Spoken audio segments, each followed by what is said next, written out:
يا إله الكون قد أسلمت لك يا إله الكون قد أسلمت لك يا إله الكون قد أسلمت لك رب فاغفر التي ما أحكمك أبتغيها مدحة طاغية.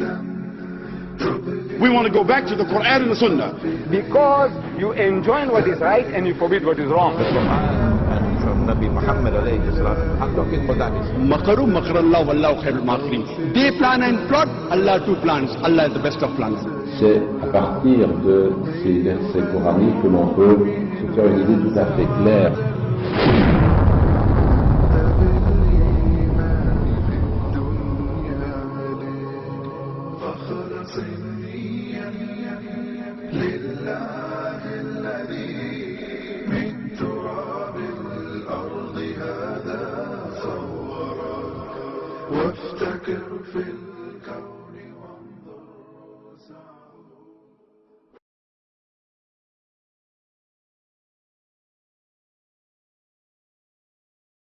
Was born in the Caribbean island of Trinidad. He is a graduate of the Alimiah Institute in Karachi. He has worked for several years as a Foreign Service Officer in the Ministry of Foreign Affairs of the government of Trinidad and Tobago, but gave up his job later to devote his life to the mission of Islam. He lived in New York for 10 years, during which time he served as Director of Islamic Studies for the Joint Committee of Muslim Organization of Greater New York. He lectured on Islam in several American and Canadian universities, colleges, churches, including prisons and community halls. He was Imam for some time at Masjid Darul Quran in Long Island, New York. He has also led weekly prayers and delivered sermon at the United Nations headquarters in New York.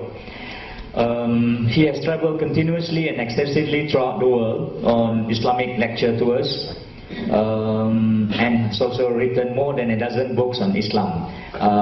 Dr. Imran Hosein, thank you very much.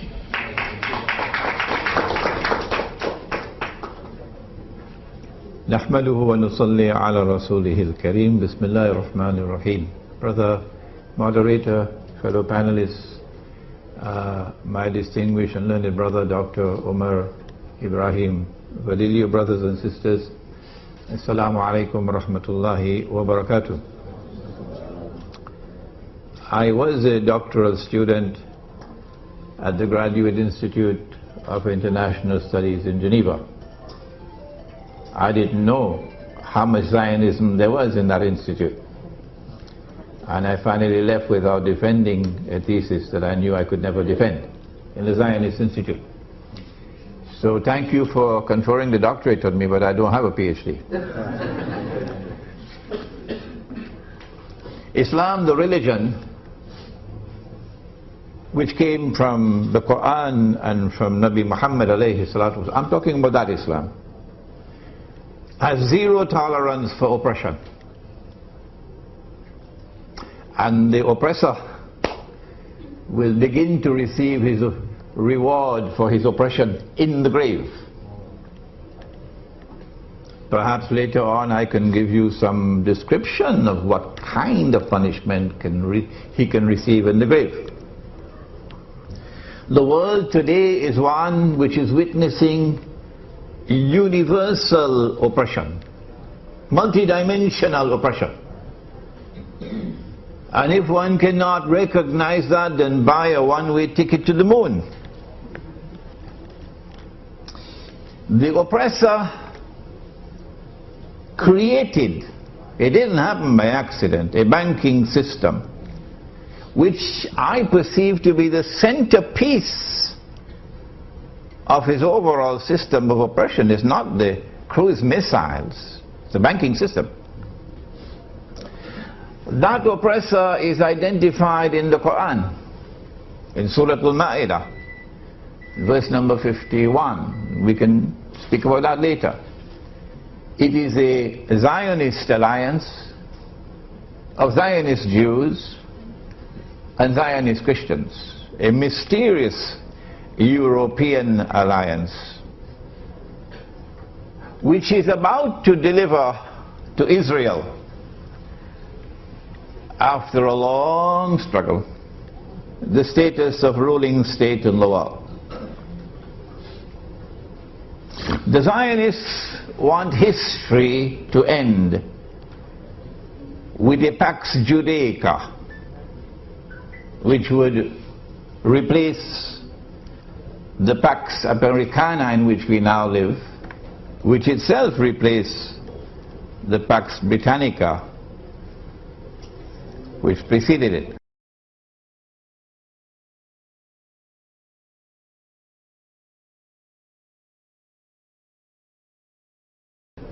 I wrote this book 10 years ago, Jerusalem in the Quran, to explain that end of history.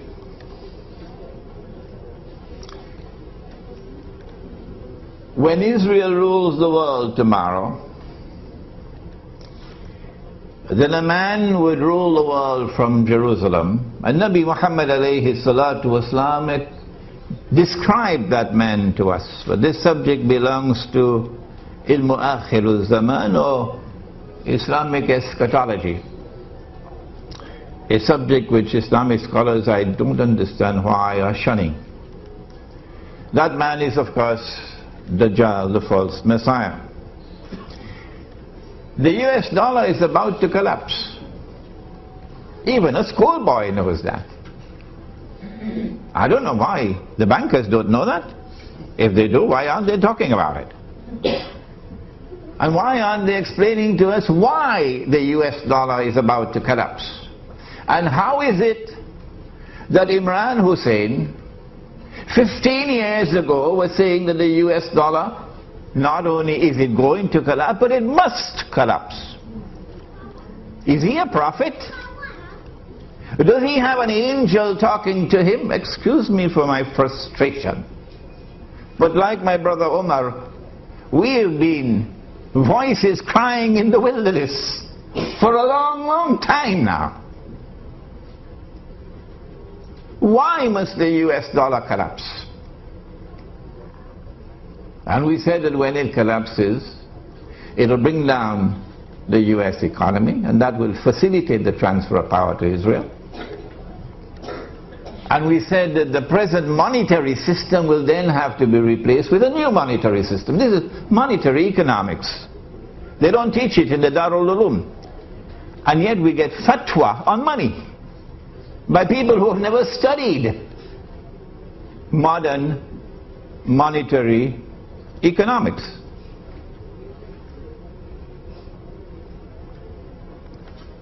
This knowledge came from the study of the Quran and the study of the ahadith of the Prophet ﷺ in the context of Ilmu Akhirul Zaman.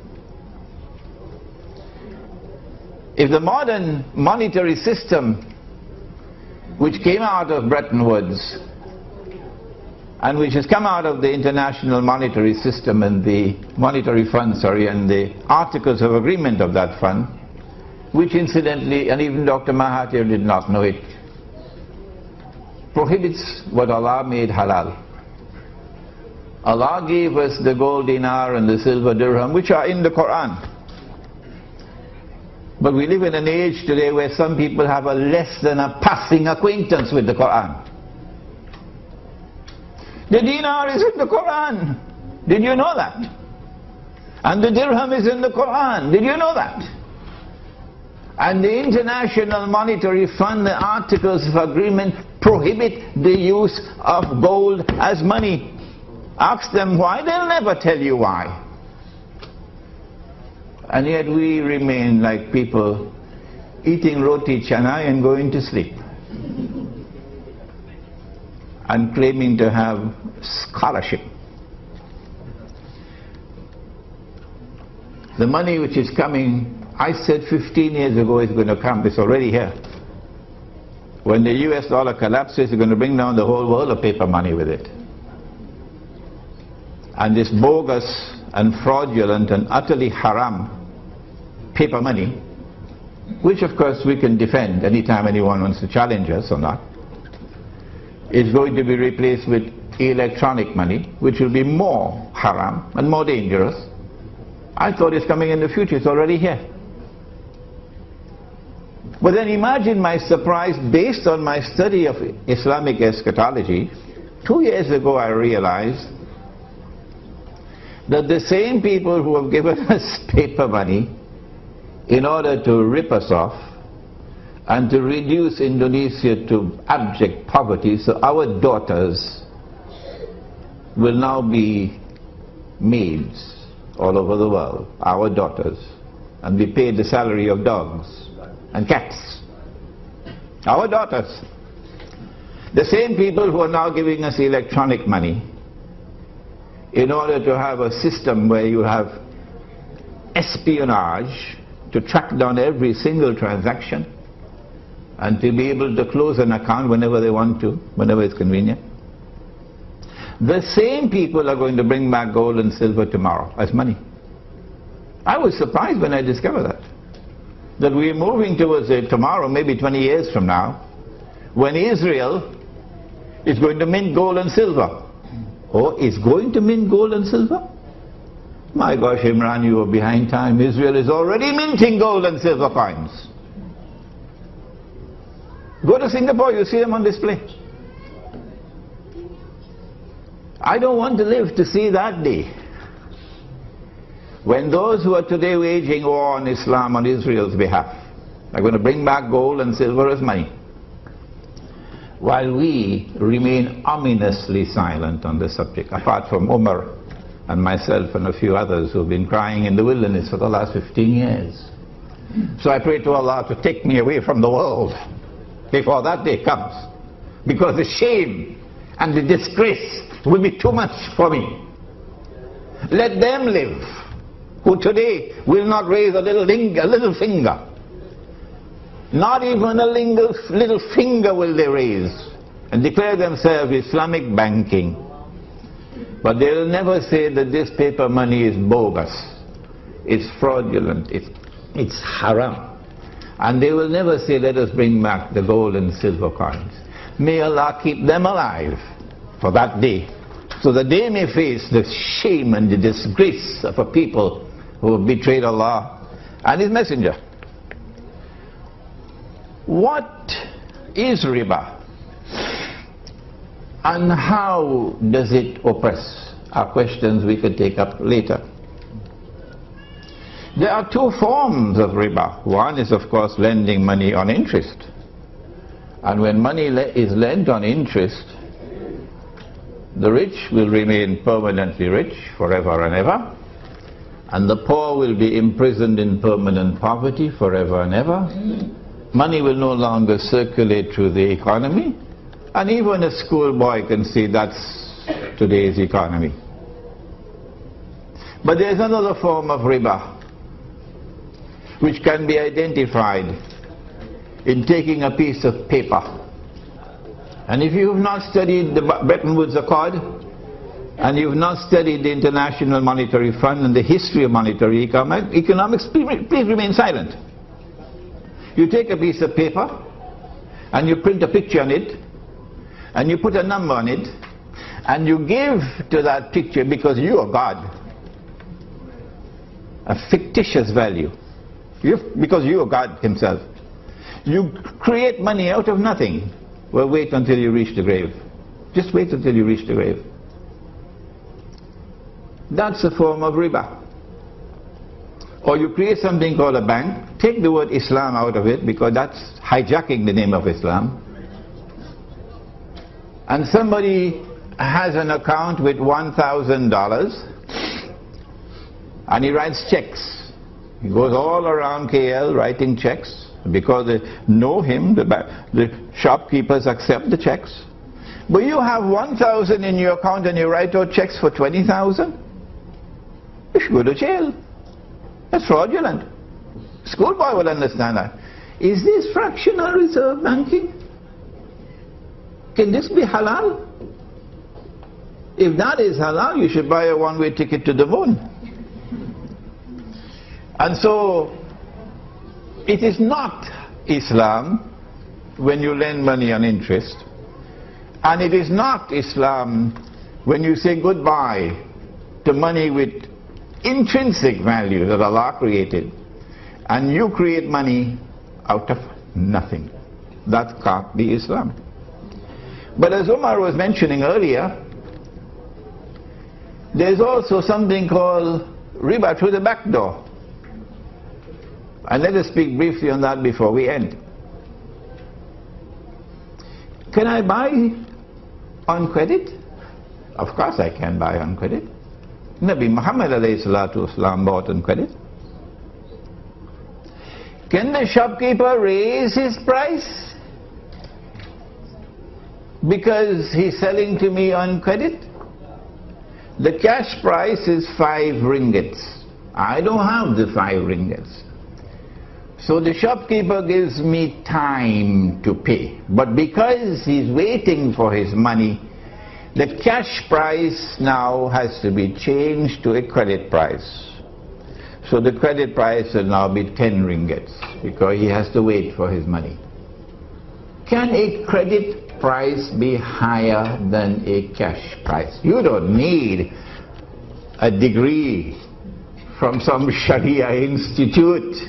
I mean, this is simple. This is 5 ringgits worth of common sense. That if you have to wait for your money,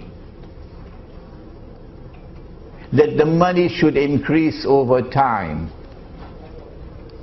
That's riba. That is the essence of riba. That money grows over time. And so when the bank says, they call it murabaha, they should define it, put in brackets after murabaha, backdoor riba.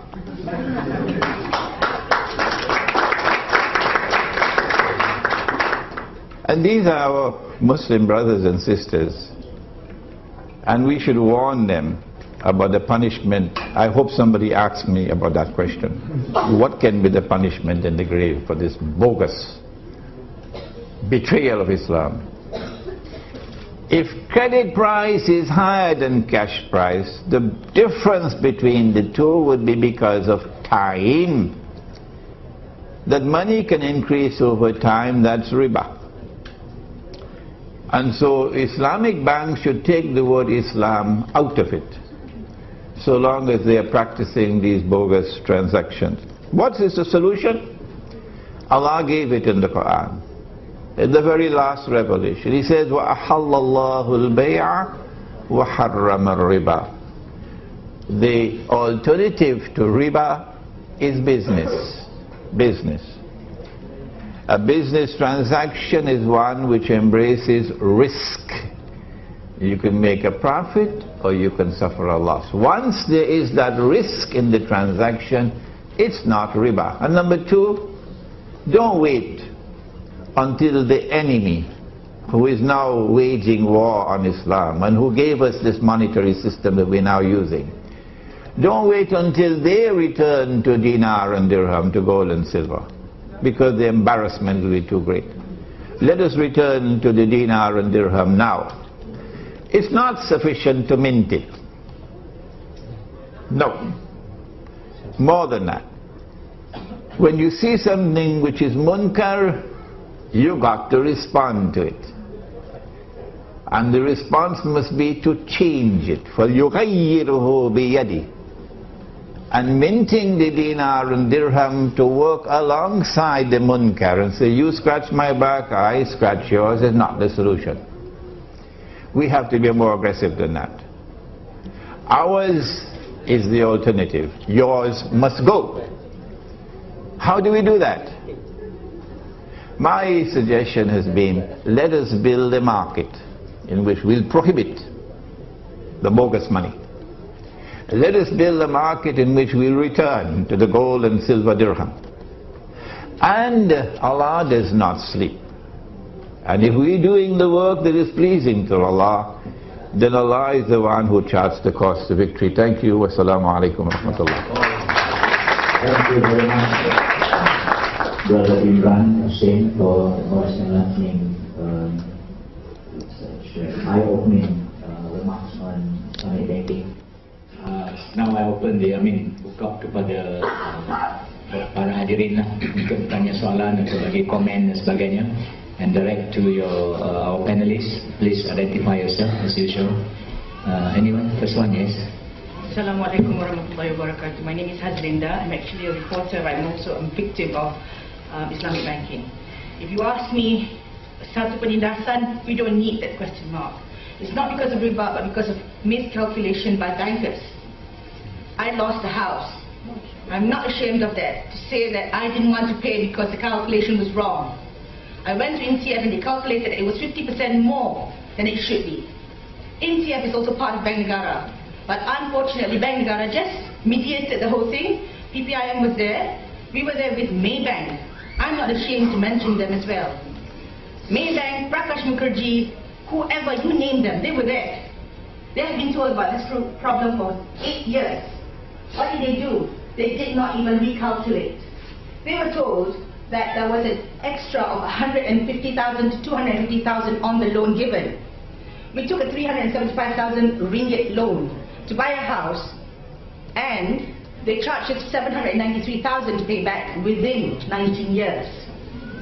I wouldn't mind paying if the calculation was right. It was based on 2 years of 6% and another 17 years of 8.25%. We challenged them to calculate. They failed to. What I'm trying to say here is, can CIMB or the university create an entity for people to go to ask if the calculation is right? We need a roof above our heads. We need a roof to actually sell off to send our children to further their education. Is that wrong? Now, when we brought this up, what the banks did was, they have a lawyer to take the matter to court. I'm sorry I have to share this in English so that Tuan Imran and probably the others who are more conversant about this matter would be able to respond. And I'm sure that in Azia, you can also feel the whole matter. Now, when we went to UIA to consult another lecturer by the name of Professor Zakaria Man, he gave me the majalah. I went through the trouble to read about Baibi Tabi Najib. It was too difficult for me to mention that term when I first took the loan. BBA was easier, but it was nonsensical. I should have spelled it some other way and put an I at the end. So, when matters were brought to court, because we didn't want to pay and we wrote them thousands of letters to tell them it's wrong. Even the current CEO failed to look at it. Don't want to mention his name because I thought he's someone very respected. However, when it was miscalculated and we got NCF to tell our lawyers that we ought to fight this case, we were told that the current judge listening to such cases was from Bank Negara Malaysia, Rohana. We had even brought that matter to her when she was still in Bank Negara. What's the point if we keep circling the same circle? I would like to know, Tuan Imran, what is the punishment for these people? And I would be very happy to lose the house today, but actually feel satisfied with the penance that they will face for their sins. They owe me a lot. They owe Islam a lot. They owe other people a lot. This is not the only case. We're not talking about extra payment. We're talking about wrong calculation. When I went to Bank Negara and I pretended to be an ordinary person at the counter, I told the staff, please calculate for me. She did. And it was excessive. But I can't win a case in court. Why? Because we have people from Bank Negara.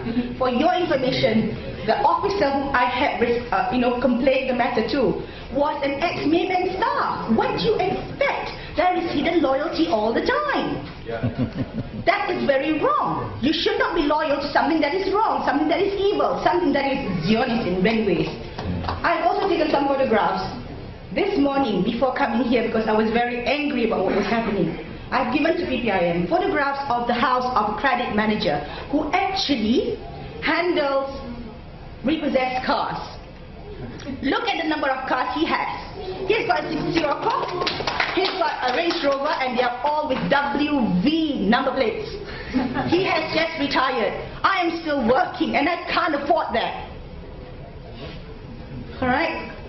So all this is because you have officers who do not know where the line stands. They buy cars for their friends and sell it off. He's got 4 cars.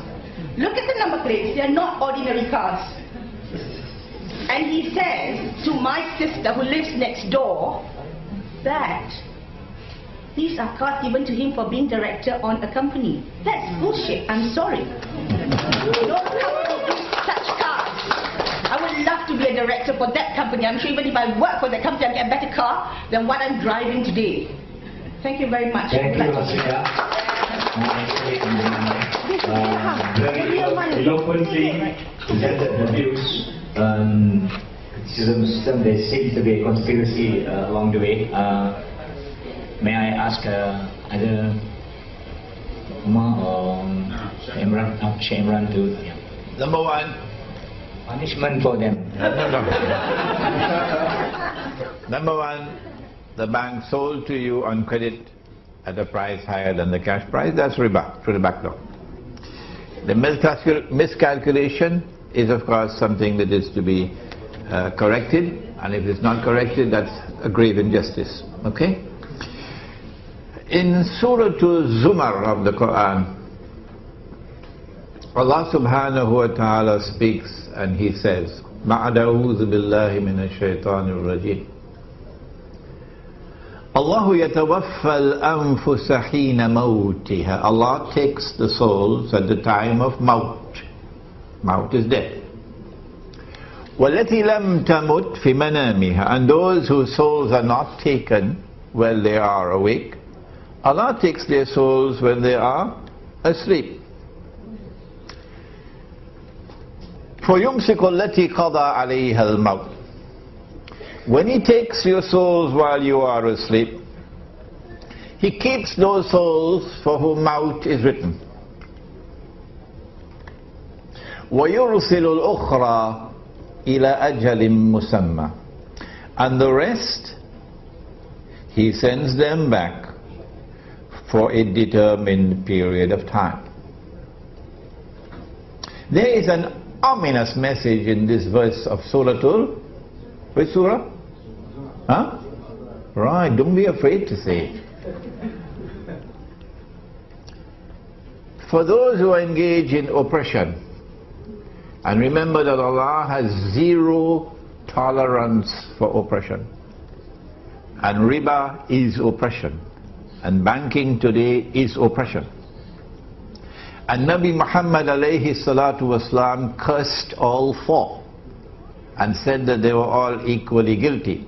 The one who takes riba, the one who gives riba, the one who records the transactions, therefore working in the banks, and the two witnesses. And he said they were all equally guilty. If you die with the curse of the Prophet upon you, wait for the grave.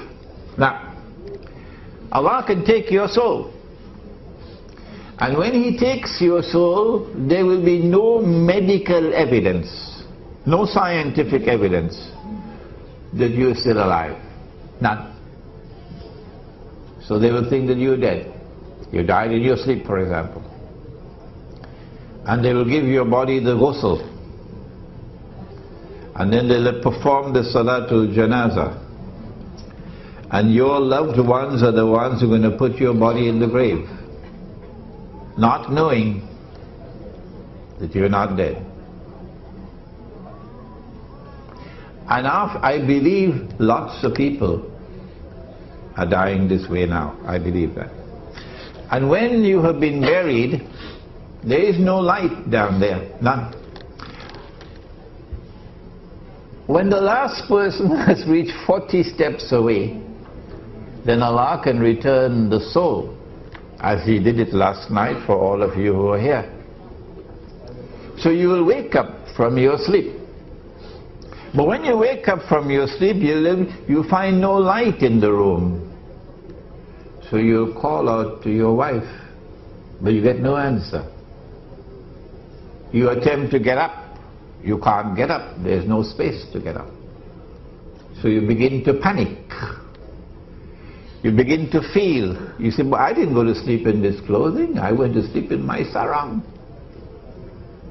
What clothing is this? And then you're going to smell the camphor with which they bathe the dead body. And then slowly, slowly, slowly you will realize you've been buried alive, and they forgot to put a cell phone when they buried you.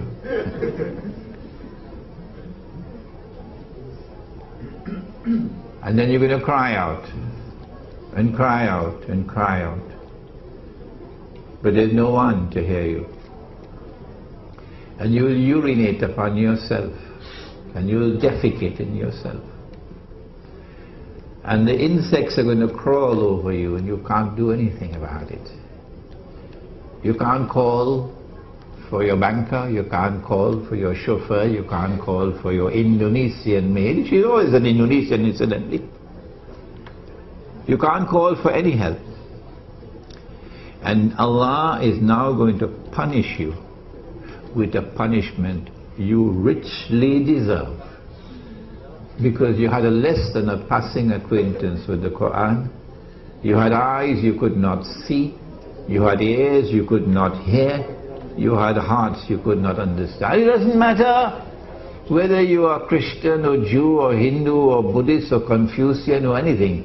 The same God who created you is the same God who sent the Quran and sent Muhammad alayhi salatu wasalam. This is the punishment.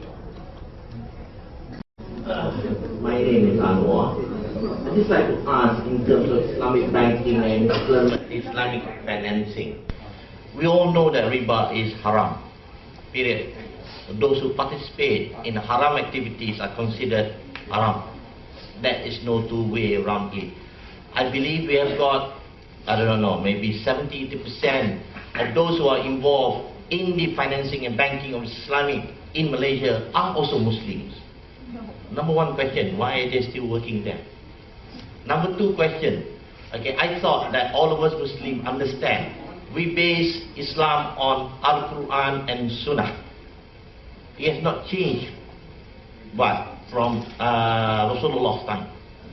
Okay, I assume that all the Muslims in the banking sector understand and read the Al-Quran and the Sunnah.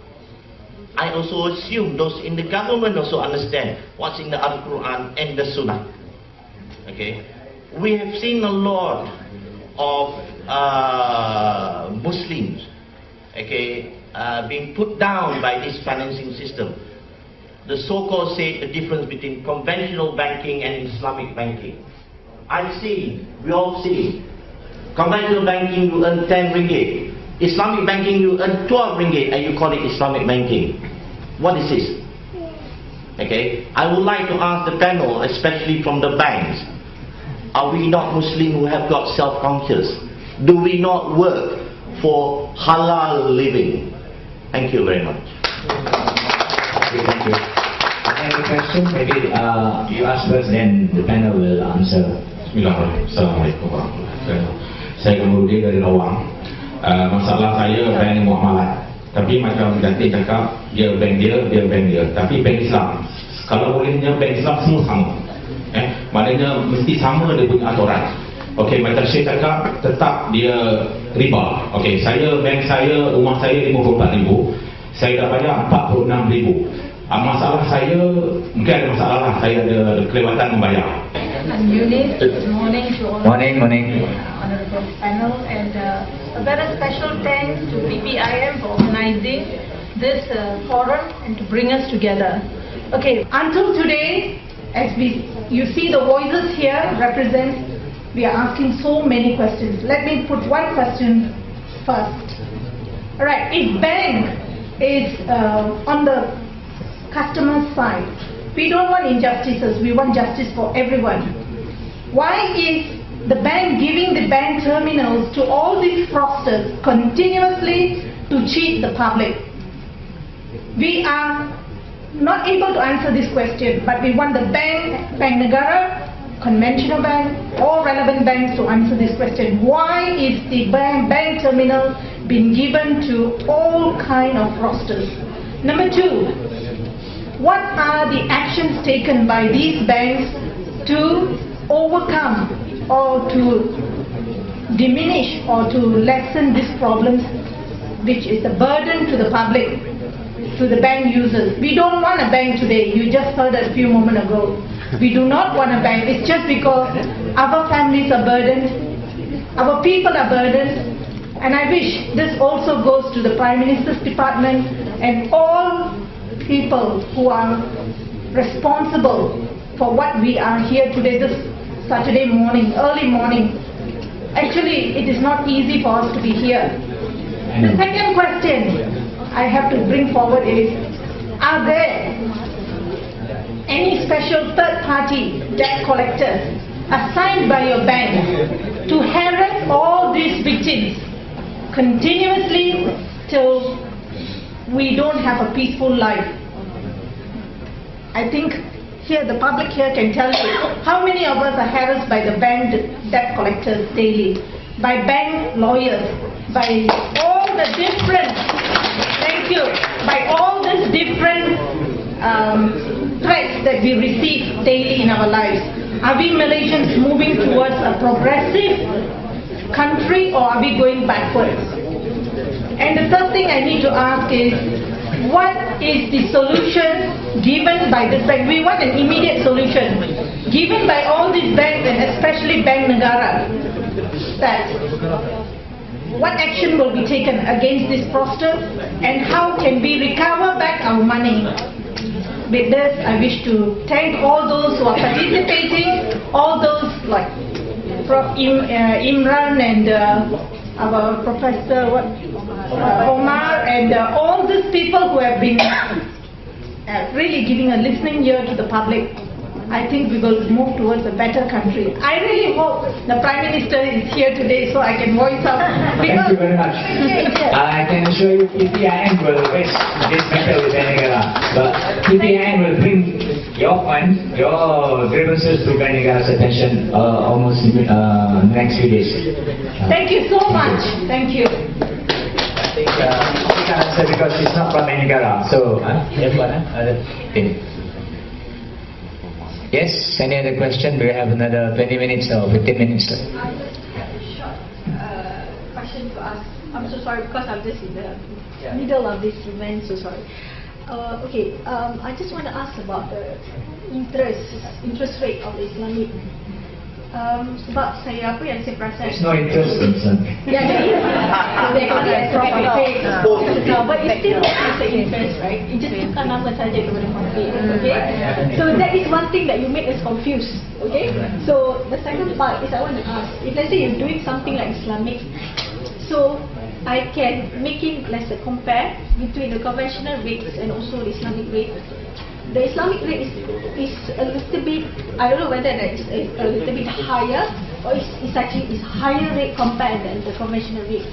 Okay, but to me my point is here, due to this interest rate is high, but it's Islamic, by right as Islamic, the interest rate should not be higher than the conventional, because if it's higher than conventional, it's like a burden to us.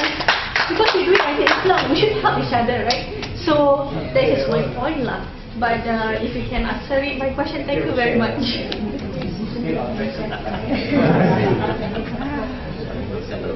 The Prophet ﷺ has said,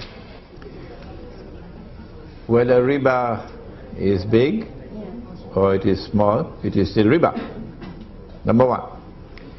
And he says whether riba is big, 20%, 30%, or small, 2%, 1%, you know, gram. What's the name of that bank in Bangladesh? Nobel Prize? Grameen, yeah, Grameen, and they get a Nobel Prize for that. Whether riba is big or small, the result is still the same. It just takes more time. It ends up in destitution and poverty. So it doesn't matter whether it is bigger or smaller, it is still haram. Why does the money lender lend you on interest, either through the front door, conventional, or through the back door, so-called Islamic? Why? Sometimes he does that in order to get you a pound of flesh. You know about the British Sheikh, don't you? Who wrote that excellent book on riba? Never heard about him? Shakespeare. That's right. What's the name of the book? Merchant of Venice, the best book on riba you can find. Shakespeare.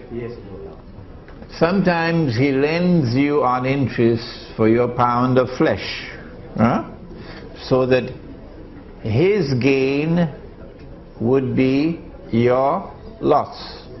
وَأَكْلِهِمْ أَمْوَالَ النَّاسِ بِالْبَاطِلِ, says the Quran. But sometimes he lends you an interest for a more sinister objective. And for that you must read John Perkins. Take a note. Confessions of an Economic Hitman. He lends you on interest because he wants to enslave you.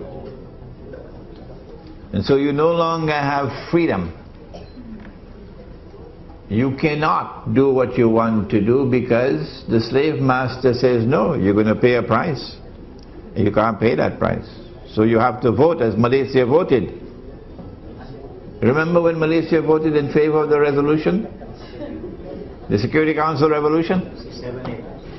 For the use of force against Iraq, Saddam Hussein? Yeah. And all the Malaysian people, all were opposed. So Dr. Mahathir said we couldn't do otherwise. If we had not voted this way, they'll destroy our economy. Okay?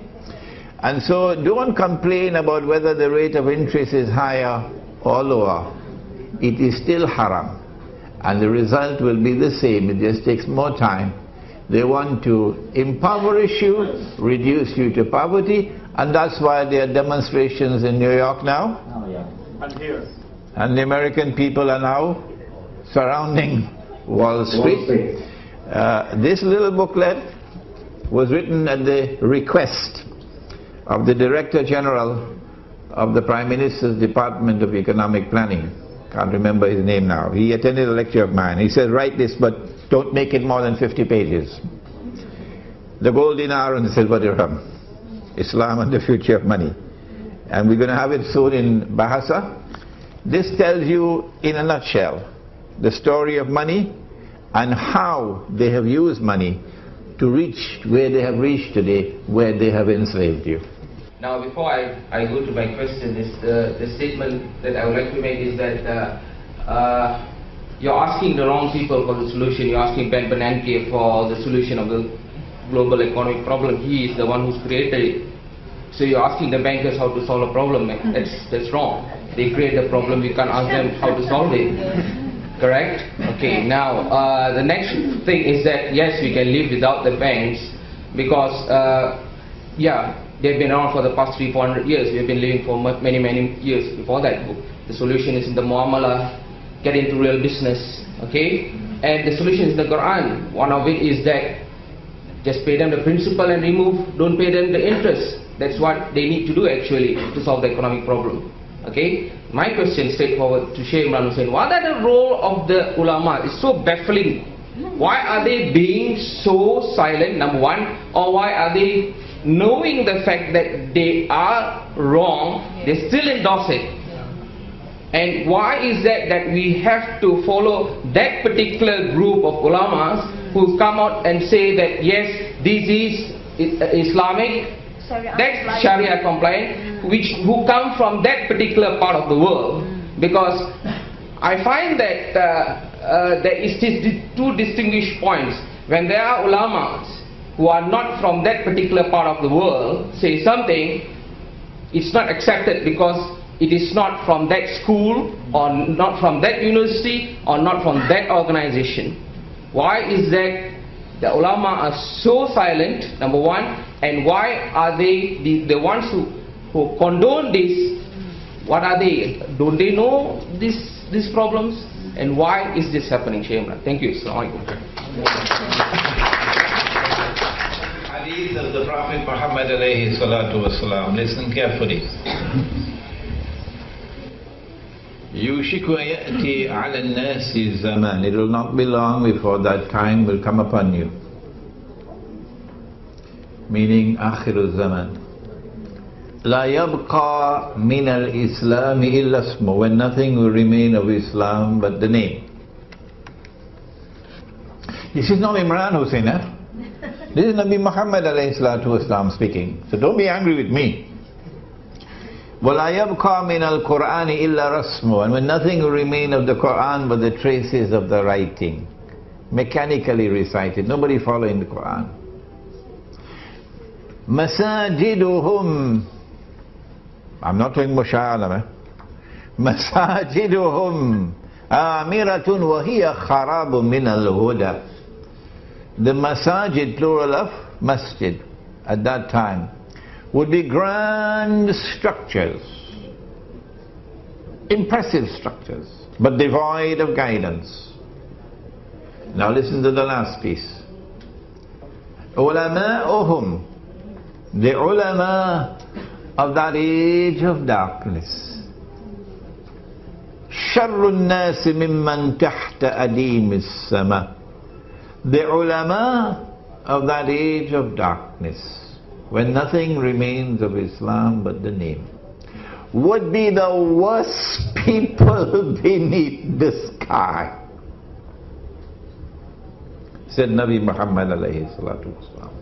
Min indihim takhrujul fitna wa fihim ta'ud. They would be the centers of corruption, corrupting the people. So this is an ominous warning to us concerning the quality and the status of ulama in the age of fitan.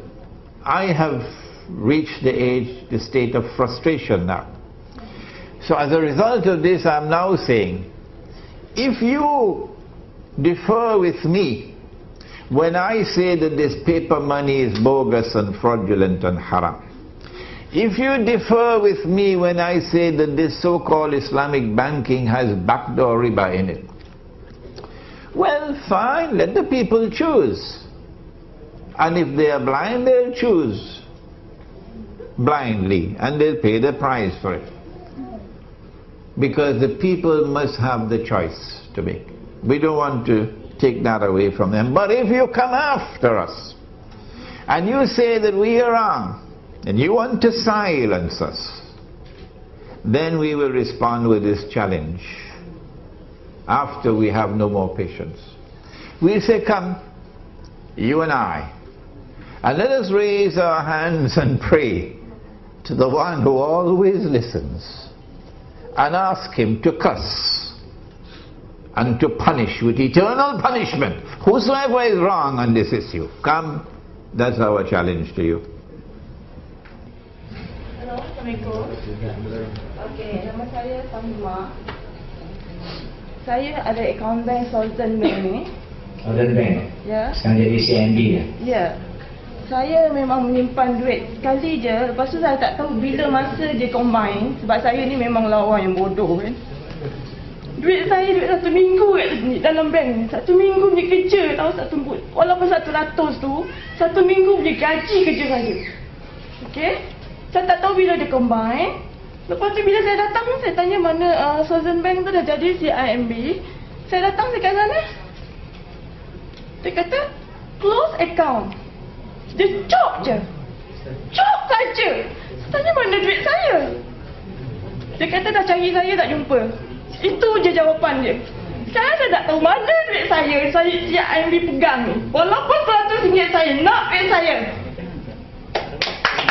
Okey.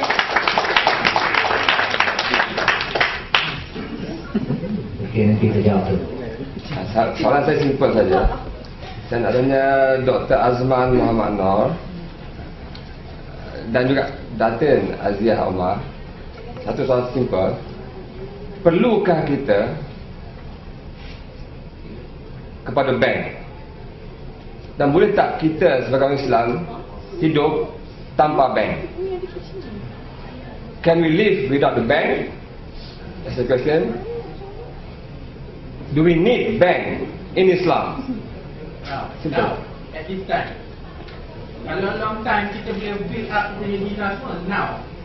Yes. Maknanya orang macam saya tak boleh gerak lah kan. Yes, now. You need now. Asal saya kan, think kalau tak, boleh? Ada soalan. Kenalkan diri. Assalamualaikum. Nama saya Hamidun, ahli PPIM juga dan mangsa pada bank.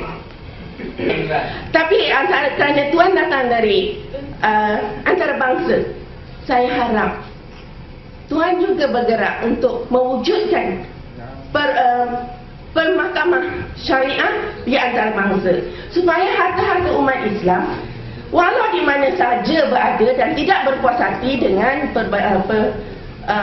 mahkamah biasa ni, boleh kita lagi tuntut di dalam syariah. Kat situ barulah harta kita dapat diselamatkan, dan wang-wang Baitul Mal itu boleh digunakan di dalam saluran mempertahankan hak umat Islam. Jangan kerana Islam PAS dan Islam UMNO kita jadi mangsa. Saya bukan ahli politik mana-mana orang sekalipun, tapi saya tidak menerhaka dengan negara ini dan bumi ini. Lillahi ta'ala. Maybe last one, our friend here who has been waiting since 7:30 just now. Good morning. Hello. Good morning. Yes. My name is William Hui. Years ago, when Bank Islam set up, I read Chinese paper that Bank Islam help Malay free interest. Free interest. Only service charge only. Now I was shocked, man. 800,000 pay 700,000. I think this is something wrong. I hope PINC you charge interest, pay back the interest lah to the Muslim. Yeah, you got many millions Because I got 10,000 members. I am NGO also. Canteen Association. 10,000 schools. Yeah. And all the Malay, I say, congratulations, now Islam take care of you lah. No interest one. Buy house also no interest, is so happy lah. Now I was shocked, man, how is this?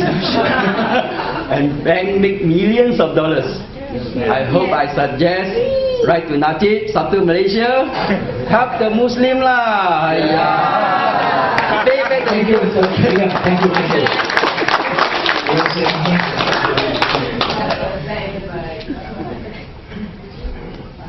Just going to say something about what identify yourself. My name is Alawiyah Abdurrahman.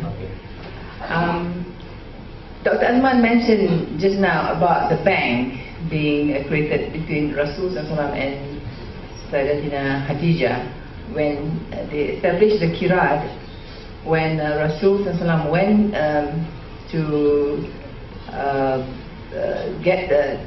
was the agent of Siti Khadijah. Now a lot of ulama use that as a justification of them allowing the bank. No, shut down. Anyway, this is not right. It is a clear-cut kirat between Rasul SAW and Khadijah. So the banks now are not doing that. They are establishing the bank under the law of fractional reserve banking, using names of instead of riba, other names like commission or fee or whatever. Any other name? So we have to stop the shaitan from using this noble blessed transaction of Rasul SAW and Sayyidatina Khadijah as not the bank that they see today. So that's just inspiration. Okay, I think that's last one, this very last one. Thank you very much for your comment. Very good example and a very accurate the practice which was done by the Prophet himself. He was the Mudari for Khadijah. I was mentioning another example actually for another contract, which is a contract of loan which was done by Zubair bin Awam. You are correct. Sometimes there are, as I mentioned, there are of course loopholes, there are weaknesses, in implementing. So even because of the complaints from the public now, I was informed that there is suggestions to move away. They may come up with something else, instead of Mudarabah, because the thing is not so transparent. They have the reserve, profit equalization reserve. The amount they distribute actually is not the real. The real performance does not reflect the real performance, the real profit obtained gained by the Mudari. So sometimes the bank has to top up. So this is fictional, I agree. Okay, as Professor Omar mentioned. So they are trying to move away. But for the time being, as I mentioned to you, some of them, they were given permission on the interim basis, okay, for temporal basis. So they are going to review from time to time. And of course, in this case, we have to raise complaints, okay, and arguments, okay, so that to make sure that they are not far away. They shouldn't only call it Islamic, but must be Islamic.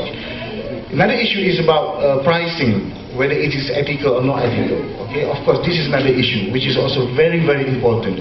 Of course, you can charge expensive price, but okay, from ethical value, akhlaq, okay, in Islam, you have to take also into consideration, okay, the right of others, and also, okay, the help, the need, because you have to give assistance and okay, help to others.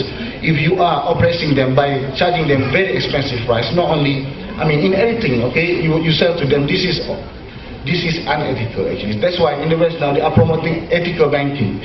But ethical banking does not mean Islamic banking, okay? So what happened now, to me, yes, this is also very important. Then the Islamic bankers have to take into consideration, okay, where, okay, their pricing should be ethical. Okay, the pricing, and they should be transparent. Okay, the price must be known, the way they calculate must be known, and there shouldn't be any oppressions, or there shouldn't be any fictitious or anything which is hidden, any fancy transactions behind the whole transaction. Wallahu a'lam. Terima kasih Tuan Azman, terima kasih, thank you very much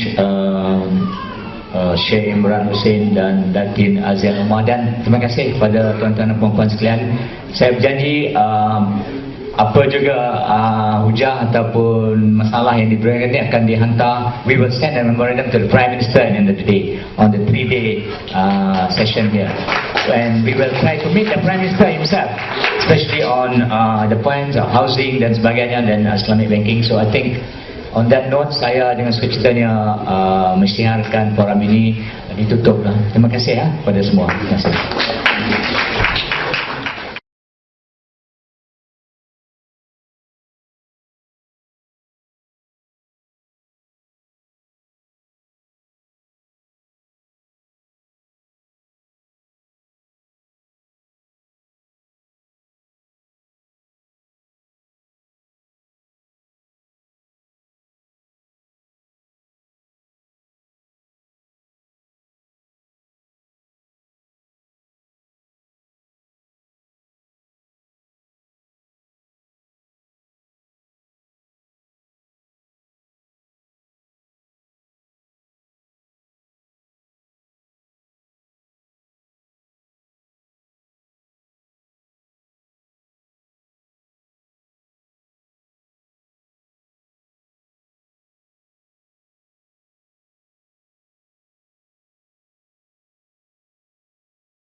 إلهي لست للفردوس أعلى ولا أقوى على نار الجحيم الله فهب لي توبة واغفر ذنوبي فإنك غافر الذنب العظيم إلهي لست للفردوس أعلى ولا أقوى على نار الجحيم الله فهب لي توبة واغفر ذنوبي فإنك غافر الذنب العظيم Tuhanku, aku tidak layak untuk syurgamu, tetapi aku tidak pula sanggup dari itu kurniakanlah ampunan kepadaku, ampunkanlah dosaku. Sesungguhnya Engkaulah pengampun dosa-dosa besar. Tuhanku, aku tidak layak untuk syurgamu, tetapi aku tidak pula sanggup menanggung siksa nerakamu. Dari itu kurniakanlah ampunan kepadaku, ampunkanlah dosaku. Sesungguhnya Engkaulah pengampun dosa-dosa besar. Ilahi nasturil firdausi a'la wala aqwa ala naril jahim. Allah fahabli tawbatan waghfir dhunubi fa innaka ghafiru dhanbil azim. Ilahi lastu lil firdausi a'la wala aqwa ala naril jahim. Allah fahabli tawbatan waghfir dhunubi fa